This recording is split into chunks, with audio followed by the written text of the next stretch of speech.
Hello students. तो कक्षा 10वीं की जो 24 फरवरी के दिन सामाजिक विज्ञान की परीक्षा होने वाली है, उसके लिए एक महत्वपूर्ण क्वेश्चन पेपर आज हम सॉल्व करने वाले हैं। तो पूरा पेपर का सॉल्यूशन देखने वाले हैं। बने रहिए इस वीडियो के साथ, क्योंकि पूरा जो पेपर है आपके लिए काफ़ी ज़्यादा महत्वपूर्ण होने वाला है बच्चों। तो आइए देखते हैं हम इस पेपर का सॉल्यूशन। तो क्या है इस क्वेश्चन पेपर में? सबसे पहले सही विकल्प का चयन करना है बच्चों। यहाँ पर आप देख सकते हो कि सही विकल्प चुनकर लिखिए। लौह अयस्क किस प्रकार का संसाधन है?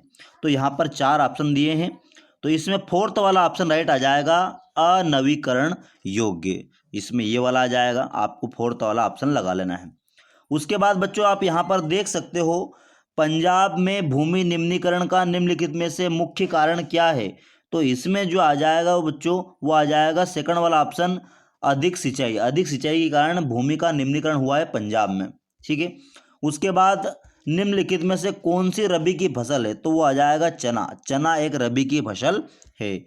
उसके बाद अगला वाला जो क्वेश्चन है, निम्नलिखित में से कौन सा उद्योग चूना पत्थर को कच्चे माल के रूप में प्रयुक्त करता है? तो इसमें जो है थर्ड वाला ऑप्शन आ जाएगा, सीमेंट। ठीक है। उसके बाद हमारे देश में निम्न में से कौन सा महत्वपूर्ण परिवहन का साधन है? तो इसमें आ जाएगा पाइपलाइन। पाइपलाइन भी एक महत्वपूर्ण परिवहन के साधन के रूप में लगातार विकसित हो रहा है हमारे देश में, इसलिए इसमें पाइपलाइन आ जाएगा। उसके बाद लौह अयस्क का उत्पादन किस राज्य में सबसे अधिक होता है? तो इसमें आ जाएगा बच्चों कर्नाटक। ठीक है। उसके बाद आगे चलते हैं हम, यहाँ पर इंग्लिश में भी आ गए हैं। जो इंग्लिश मीडियम के बच्चे हैं वो इसको आप देख सकते हो बच्चों।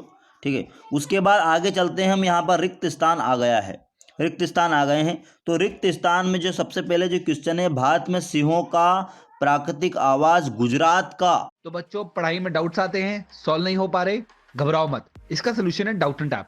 जिस भी सवाल में आपको डाउट है उसकी फोटो खींचो, क्रॉप करो और 5 सेकंड के अंदर अंदर आपको उसका वीडियो सोल्यूशन मिल जाएगा, वो भी बिल्कुल फ्री में। यानी अब आप पूछिए अपने अनलिमिटेड सवाल कहीं भी कभी भी। अब चाहे आपका सवाल क्लास 6 से 12वीं आईआईटी जेईई या नीट का हो, या फिर सीबीएसई, यूपी, बिहार, राजस्थान या अन्य स्टेट बोर्ड का हो, कोई भी सब्जेक्ट हो, physics, chemistry, maths, biology, science, आपके सभी सवालों के जवाब आपको मिलेंगे सिर्फ डाउटनेट ऐप पर। साथ ही डाउटनेट पर चल रही है क्लास 9वीं से 12वीं आईआईटी जेईई और नीट के बच्चों के लिए ऑनलाइन क्लासेस, जिसका हिस्सा बनकर देश के सभी राज्यों से बच्चे लेकर आए रैंक 1। तो आज ही डाउटनेट ऐप इंस्टॉल करो, अपने सभी डाउट्स भगाओ और टॉप रैंक ले आओ। रिक्त स्थान है तो इसमें आ जाएगा बच्चों गिर अभयारण्य। क्या आ जाएगा? गिर। ठीक है। और इसके आगे लिखना है आपको अभयारण्य। अभयारण्य जो कि कहाँ पर स्थित है? गुजरात में स्थित है। ठीक है। उसके बाद अगला जो है, नेपोलियन बोनापार्ट सन रिक्त स्थान के युद्ध में पराजित हुआ। तो यहाँ पर आ जाएगा 1815। क्या आ जाएगा यहाँ पर? 1815 के युद्ध में पराजित हुआ। उसके बाद अगला वाला जो क्वेश्चन है बच्चों, यहाँ पर देख सकते हो, करो या मरो का नारा ये किसने दिया था? तो महात्मा गांधी ने दिया था। तो इसमें आ जाएगा महात्मा गांधी। आप लिख सकते हो महात्मा गांधी, इसमें कोई कन्फ्यूजन नहीं है। भारत में रिक्त स्थान शासन है तो इसमें आ जाएगा लोकतांत्रिक। क्या आ जाएगा? लोकतांत्रिक। भारत में लोकतांत्रिक शासन है बच्चों। उसके बाद अगला जो क्वेश्चन है, उसमें रंग भेद की नीति का विरोध करने वाले दक्षिण अफ्रीका के जो नेता थे वो कौन थे? तो इसमें आ जाएगा नेल्सन मंडेला। Nelson Mandela. ठीक है। तो नेल्सन मंडेला इसमें आ जाएगा। ठीक है। उसके बाद औद्योगिक क्रांति सर्वप्रथम, औद्योगिक क्रांति जो है सर्वप्रथम यहाँ पर 16वीं शताब्दी में शुरू हुई। सॉरी, यहाँ पर जो है औद्योगिक क्रांति सर्वप्रथम रिक्त स्थान प्रारंभ हुई। तो यहाँ पर सन नहीं पूछ रहा है, वो देश पूछ रहा है। तो इसमें आ जाएगा इंग्लैंड। क्या आ जाएगा? इंग्लैंड में शुरू हुई। ठीक है। तो यहाँ पर इंग्लैंड जो है आपको हिंदी में लिखना है, इंग्लिश में नहीं, इंग्लैंड। ठीक है। उसके बाद अगला है, नेपाल में विलक्षण आंदोलन सन 2006 में चालू हुआ। तो यहाँ पर सन लिखना है आपको 2006। ठीक है। उसके बाद आगे चलते हैं बच्चों हम, यहाँ पर देख सकते हैं आप, एक शब्द या एक वाक्य में उत्तर देना है। तो यहाँ पर नेपोलियन बोनापार्ट का संबंध किस देश से था? तो इसमें आ जाएगा फ्रांस। किस देश से था? फ्रांस से संबंध था, फ्रांस का था नेपोलियन बोनापार्ट। आगे चलते हैं हम।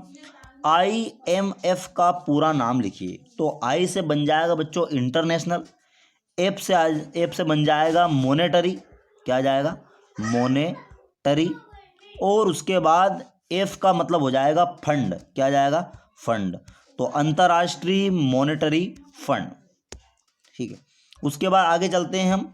मार्टिन लूथर कौन था? तो मार्टिन लूथर यूरोप का एक धर्म सुधारक था, तो इसमें आ जाएगा धर्म सुधारक।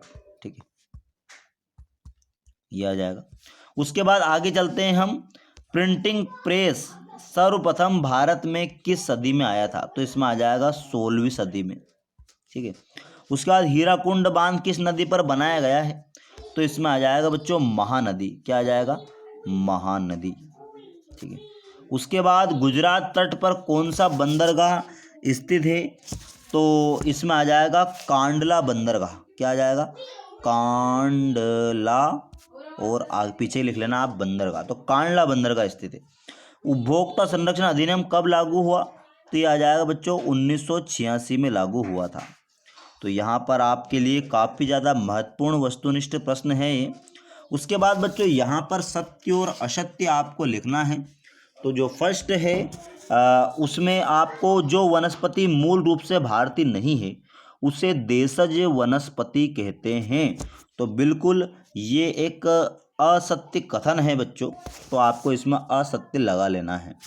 उसके बाद श्रीलंका में सहेली भाषा को राजभाषा घोषित किया गया है, तो बिल्कुल ये सत्य बात है, तो दूसरे वाले में सत्य आ जाएगा।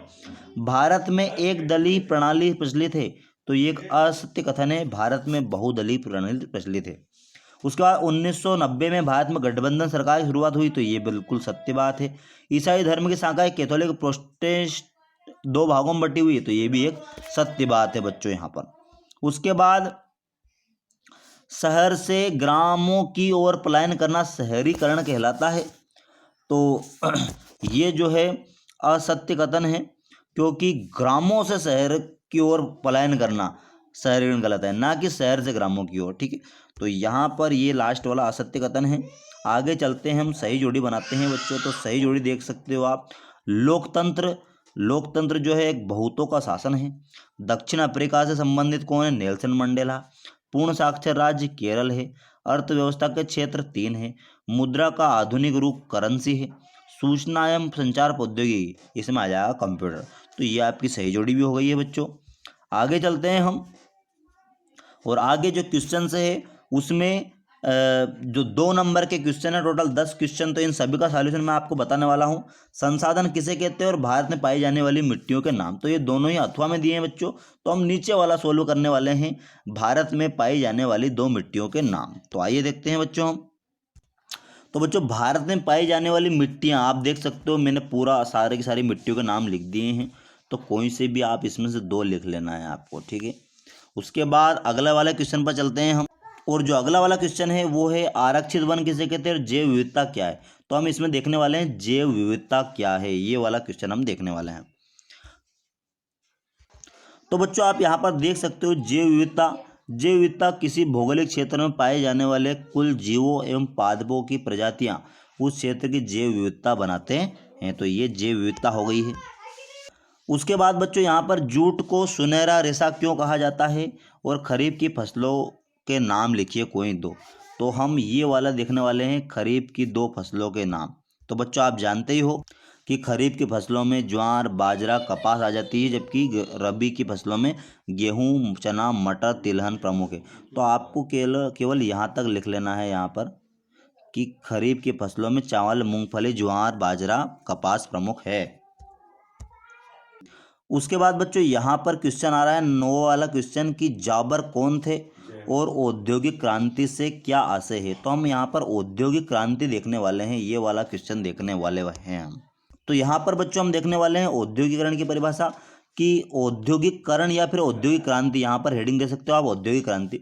तो औद्योगिक क्रांति एक ऐसी प्रक्रिया है जिसमें आधुनिकतम प्रौद्योगिकी का प्रयोग किया जाता है, जिसका उद्देश्य उत्पादन के साधनों में वृद्धि करना, मनुष्य श्रम की जगह मशीनों पर निर्भर करना और कम से कम मेहनत से में जीवन स्तर को ऊपर उठाना होता है। यहाँ पर आप देख सकते हो इसके माध्यम से मनुष्यों की मशीन पर निर्भरता बढ़ती है और प्रकृति पर मनुष्य के नियंत्रण में वृद्धि होती है। तो यहाँ पर अगला क्वेश्चन देखते हैं। उसके बाद अगला जो क्वेश्चन है, गुटेनबर्ग कौन था और यहाँ पर पंचांग से क्या से, तो हम देखने वाले हैं पंचांग से क्या से है। तो बच्चों यहाँ पर आप देख सकते हो कि चांद सूरज की गति, ज्वार भाटा के समय और लोगों के दैनिक जीवन जुड़ी कई अहम जानकारियाँ देने वाला प्रकाशन पंचांग कहलाता है। तो यहाँ पर पंचांग की डेफिनेशन हो गई है। अगले वाले क्वेश्चन पर चलते हैं हम। अगला वाला जो क्वेश्चन है, अश्वेत शक्ति आंदोलन क्या था और एफ्रो अमेरिकी से क्या से, तो हम ये वाला क्वेश्चन देखने वाले हैं, एफ्रो अमेरिकी।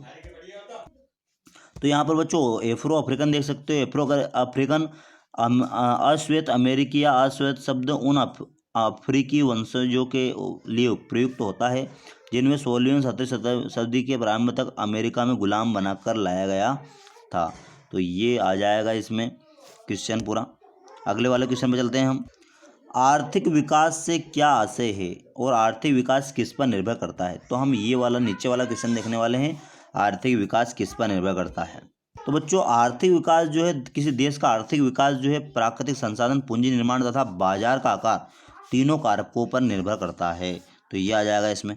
उसके बाद बच्चों यहाँ पर वस्तु विनिमय प्रणाली क्या है और स्व सहायता समूह में निर्णय कौन लेता है, तो हम इसमें ऊपर वाला देखने वाले हैं, वस्तु विनिमय प्रणाली से क्या आशय है।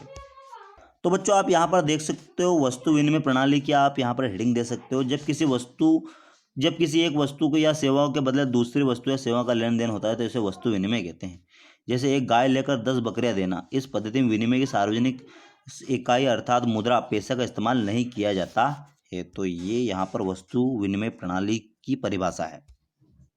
और यहाँ पर बच्चों अगला जो क्वेश्चन आ रहा है वो है वैश्वीकरण क्या है, विदेशी व्यापार से क्या है, तो हम इसमें ऊपर वाला देखने वाले हैं।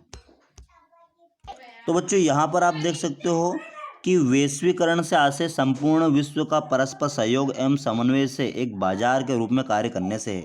वैश्वीकरण की प्रक्रिया के अंतर्गत वस्तुओं एवं सेवाओं के एक देश से दूसरे देश में आने जाने के अवरोधों को समाप्त किया जाता है, यानी कि इसमें एक उदारीकरण की प्रक्रिया भी शामिल होती है बच्चों। अगला जो क्वेश्चन है बच्चों, उपभोक्ता शोषण से। यहाँ पर देख सकते हो आप, उपभोक्ता शोषण से बचने के 2 उपाय बताना है और इसी के अथवा में सूचना के अधिकार से क्या आशय है, तो आइए देखते हैं हम। तो बच्चों हम यहाँ पर देखने वाले हैं उपभोक्ता शोषण से बचाव के उपाय। रसीद प्राप्त करना, यहाँ पर एक लाइन और लिखनी है आपको ये वाली। उसके बाद रसीद प्राप्त करना, किसी वस्तु खरीदते समय उसका केस मेमो लेना बहुत आवश्यक है। इससे वस्तु खराब निकलने, घटिया होने पर निर्धारित के समूह के पूर्व ही खराब हो जाने की स्थिति में कानूनी कार्रवाई की जा सकती है। उसके बाद मानकीकृत वस्तुओं का क्रय करना चाहिए। बाजार में अनेक प्रकार की वस्तु उपलब्ध रहती है, किंतु शोषण से बचने के लिए उपभोक्ताओं को हमेशा मानकीकृत वस्तु ही खरीदनी चाहिए। ISI एगमार्क एवं हॉलमार्क वाली वस्तुओं की जो वस्तुएं मानकीकृत होती है। तो बच्चों यहाँ पर क्वेश्चन नंबर 15 तक हमने देख लिया है। बाकी का सॉल्यूशन हम अगले वीडियो में देने वाले हैं। Thanks for watching this video.